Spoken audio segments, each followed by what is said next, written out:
तो कक्षा 10 के सभी विद्यार्थियों, होने वाली ये बल्ले बल्ले याद कर लो, नहीं तो पढ़ेंगे दाई के हाथ के खल्ले। ठीक है, क्योंकि 5 फरवरी के दिन अब मैंने आपसे वादा किया तो निभाऊंगा, और 5 फरवरी के दिन आपको टॉपर बनाऊंगा। ठीक है, बिस्मिल्लाह खां का जन्म कहाँ हुआ? डुमराव में। शब्द शक्ति कितने प्रकार की है? 3 प्रकार की। बेटा इसी में से फंसने वाला है, 100% श्योर कह दूं मैं आपको इस चीज का, है ना।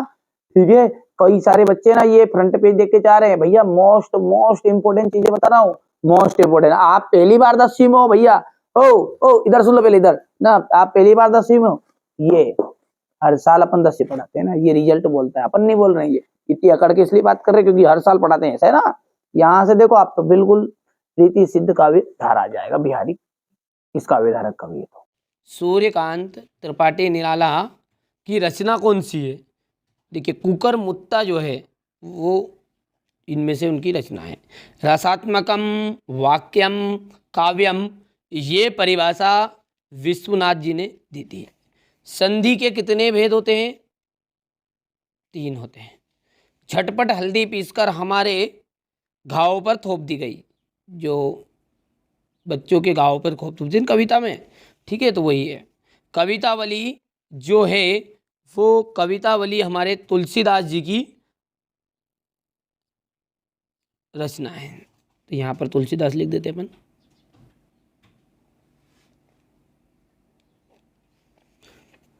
दोहावली भी उनकी है ना। काव्य की शोभा बढ़ाने वाले धर्म को अलंकार कहा जाता है। क्या कहा जाता है? अलंकार।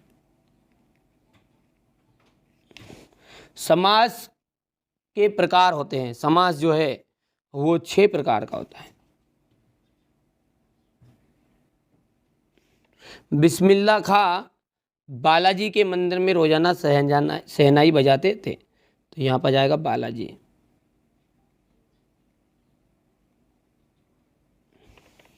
हो गया। चलिए, अब है सही जोड़ी। गोदान। गोदान गोदान के जो रचिता है, उपन्यास के रचिता है, वो है हमारे मुंशी प्रेमचंद जी। भिक्षु के जो पत्र है, भिक्षु के पत्र भदंत आनंद कौशल्यान आ जाएगा इसका। तीसरा आ जाएगा आपका, देखिए तीसरा क्या है आपका? अंधे की लाठी। अंधे की लाठी का आ जाएगा एकमात्र सहारा। चौथा है अणुबम विस्फोट। विज्ञान का दुरुपयोग। वेदनाथ मिश्र, इनका आ जाएगा नागार्जुन का बचपन का नाम। और प्रत्येक चरण में 16-16 मात्राएं जो होती है वो चौपाई छंद में होती है। अब यहाँ से स्क्रीनशॉट ले लो अच्छे से। अब एक वाक्य में उत्तर यहाँ से देख लीजिए, है ना। चलो, शब्द गुण कितने प्रकार के होते हैं? एक वाक्य में उत्तर है ये, तो 3 प्रकार के होते हैं। 3। और यदि इनका नाम पूछे कोई तो नाम बता देना आप। प्रसाद, माधुर्य,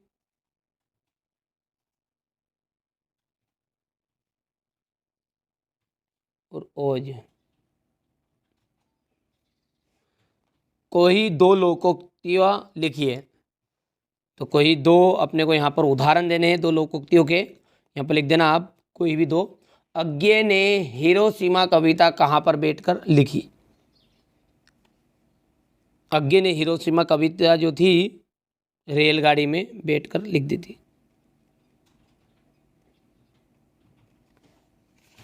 हो गया। चलिए, इसके बाद में यहाँ से देखिए, आपके पाठ्यक्रम में जयशंकर प्रसाद की कौन सी रचना है? तो आत्मकथ्य।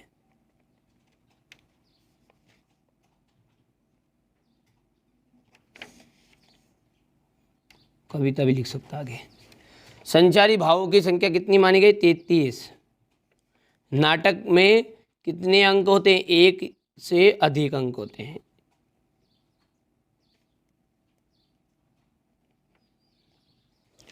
यथाशक्ति अव्ययी भाव समास का उदाहरण है। सत्य है। बाबूजी कुश्ती में हमसे हार जाते, ये भी आपका सत्य है। मैं क्यों लिखता हूँ, इस कविता के रचनाकार। परशुराम को लक्ष्मण से डर गए, अरे भैया तोड़ देते ज्यादा नाटक करता लक्ष्मण, है ना। हाँ, करुण रस का स्थायी भाव शोक है, बिल्कुल सत्य है। वैदिक काल में शहनाई का उल्लेख नहीं मिलता, ये बात आपका, ये भी आपकी सत्य है। कर लोगे। अब यहाँ से क्वेश्चन नंबर 6 से अपन अगले वीडियो में सोल्व देखेंगे पूरा 23 तक का, एक साथ दे दूंगा मैं, कम से कम एक आधे घंटा का वीडियो रहेगा, क्योंकि मैं इनको समझाऊंगा अभी तो सही आपको, है ना। तो ये क्वेश्चन नंबर 8 हो गया, 9 हो गया, अच्छे से कंप्लीट कर लेना, है ना।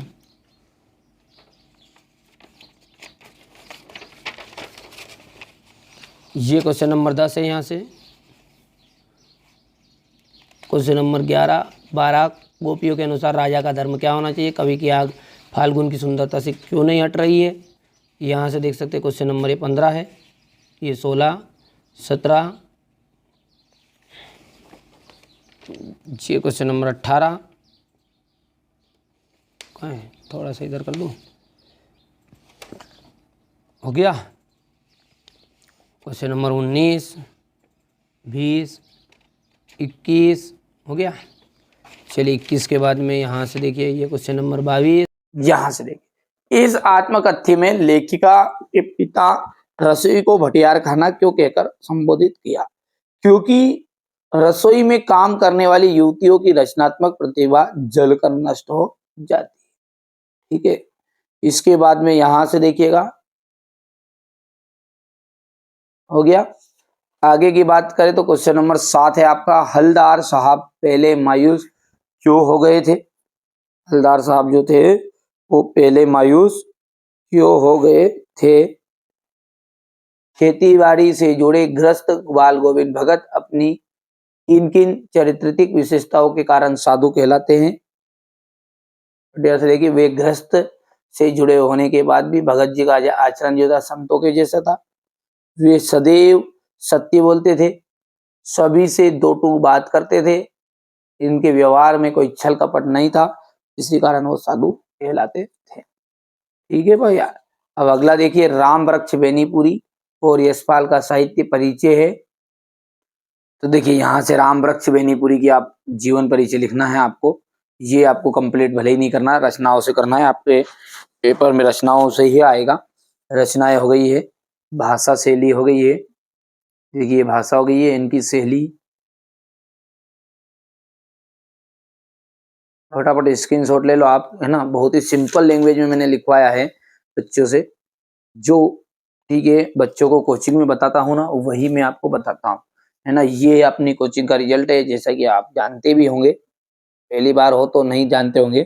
ठीक है, ये अपनी कोचिंग का रिजल्ट है, ऑफलाइन कोचिंग का रिजल्ट है। अब की बार 90 पार, यही हमारा टारगेट है।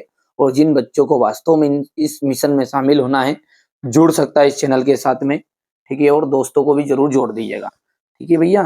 चलिए आगे बढ़ते हैं, और यशपाल का लिए यहाँ से आप देख लीजिएगा। इसके बाद में ये रचनाएं हो गई है, रचना के बाद में ये भाषा, बढ़िया से आप फटाफट से नोट से तैयार कर लेना, स्क्रीनशॉट लेकर ये, ठीक है, और कंप्लीट कर लेना है।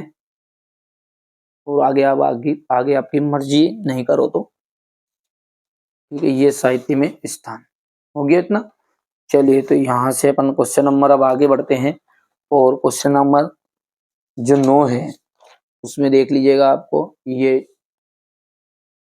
मुहावरा है, ठीक है, और नीचे समास है विद्यालय में, ठीक है। Question number 10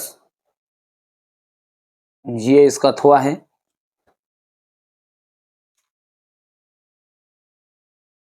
question number 11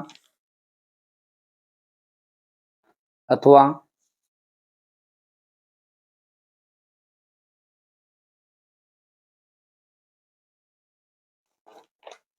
question number 11 के बाद में क्वेश्चन नंबर 12 जो है ना, तो देखिए तुलसीदास जी का और सूरदास जी का जीवन परिचय से पूछ रहा है, 2 रचनाएं पूछी है, भाव पक्ष और कला पक्ष पूछता है ना। तो यहाँ से देख लीजिएगा, ये आपका रचनाएं भाव पक्ष हो गया, ये देख लीजिएगा कला पक्ष। बढ़िया से स्क्रीनशॉट ले लो फटाफट फटाफट, है ना, अच्छे से कंप्लीट करना है। हमारा उद्देश्य यही है कि आप अच्छे अंक प्राप्त करो। ये हो गई शैली और भाषा शैली में से और साहित्य में स्थान। ठीक है, इसके बाद में है आपका सूरदास जी का भी है। ठीक है, ये हो गए रचनाएं। भाव पक्ष, कला पक्ष, साहित्य में स्थान। ठीक है, बढ़िया से मैंने कहा ना बच्चे, प्रॉपर जो बच्चे बनना चाहते हैं वास्तव में, ठीक है, तो ये चीजें जो बता रहा हूँ उनको आप अच्छे से कंप्लीट कर लो। बाकी आपको ज्यादा चीजें फालतू चीज पढ़ने की जरूरत भी नहीं है और समय है भी नहीं पढ़ने का। क्वेश्चन नंबर ये 13 है, ये इसका था। क्वेश्चन नंबर 14,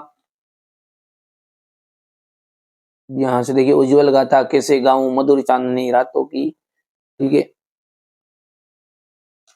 इसके बाद में यहाँ पर देख लीजिएगा, ये 2 प्रश्न बच्चों ने नहीं लिखे, आप इनको कंप्लीट कर लेना है। ठीक है, आचार्य विश्वनाथ के अनुसार काव्य की परिभाषा हो गई और वात्सल्य रस का, ये मिल जाएंगे, बच्चे ने नहीं लिख पाया तो नोट्स में बाकी प्रोवाइड करा दूंगा यदि आप कहोगे तो भी। छंद किसे कहते हैं। ठीक है, इसके बाद में ये अन्योक्ति अलंकार की परिभाषा है। फिर इसके बाद में क्वेश्चन नंबर ये 16 के बाद में ये 17 है आपका, संधि स्मरण और रेखा चित्र में अंतर। बाकी बड़ा करना है, वैसे मैंने इसको डाल भी रखा है, जैसे आप सर्च करोगे ना रेखा चित्र संधि स्मरण में अंतर, तो बड़े अंतर आ जाएंगे, 4 अंतर वो करना है आपको, है ना, 2 नहीं, है ना। यहां से देखिएगा, हो गया क्वेश्चन नंबर 17। अब 18वां जो क्वेश्चन है उसको आप पहले तो स्क्रीनशॉट के माध्यम से आप इसको ले लीजिए। ये देखिए, यहाँ से आपका क्वेश्चन नंबर ये 18 है, ये बढ़िया से देख लो। ये क्वेश्चन नंबर 19 रहेगा और ये क्वेश्चन नंबर 20, ये क्वेश्चन नंबर 21। ठीक है, 21 के बाद में आपका रहेगा यहाँ से क्वेश्चन नंबर ये 22 है और ये क्वेश्चन नंबर 23। ठीक है भैया, तो ये आपको कंप्लीट करना है। तो ये क्वेश्चन नंबर 18 यहाँ से हो गया आपका।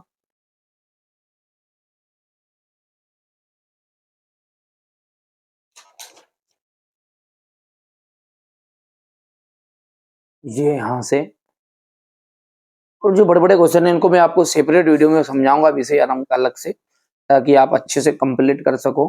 4-4 नंबर के और 3-3 नंबर के क्वेश्चनों का एक सेपरेट वीडियो अलग ही बनाऊंगा। ठीक है,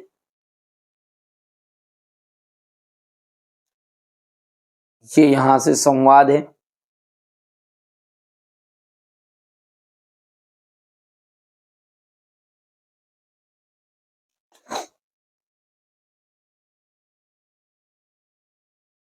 ये संदर्भ प्रसंग व्याख्या।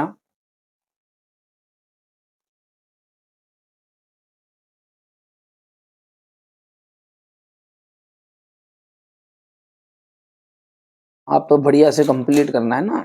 ये यहाँ से है व्याख्या, और ये क्वेश्चन नंबर 21 है, इसको आप कर लेना कंप्लीट, ये पत्र मिल जाएगा आपको यहाँ से।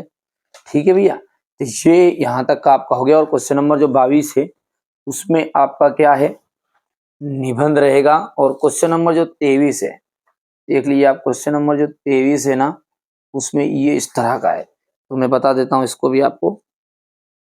ये थोड़ा सा बच्चों ने नहीं लिखा है इसलिए दिक्कत आ रही है, नहीं तो पूरा सॉल्यूशन मिल जाता है ना, कोई दिक्कत नहीं है। ये यहाँ से आप इसको इसका यहाँ से करना है। ये पूरे ये 4-4 नंबर वाले ना मैं आपको समझाऊंगा अलग से ना। ये हो गया अमृत वाला, ये सारांश और इससे कर लेना।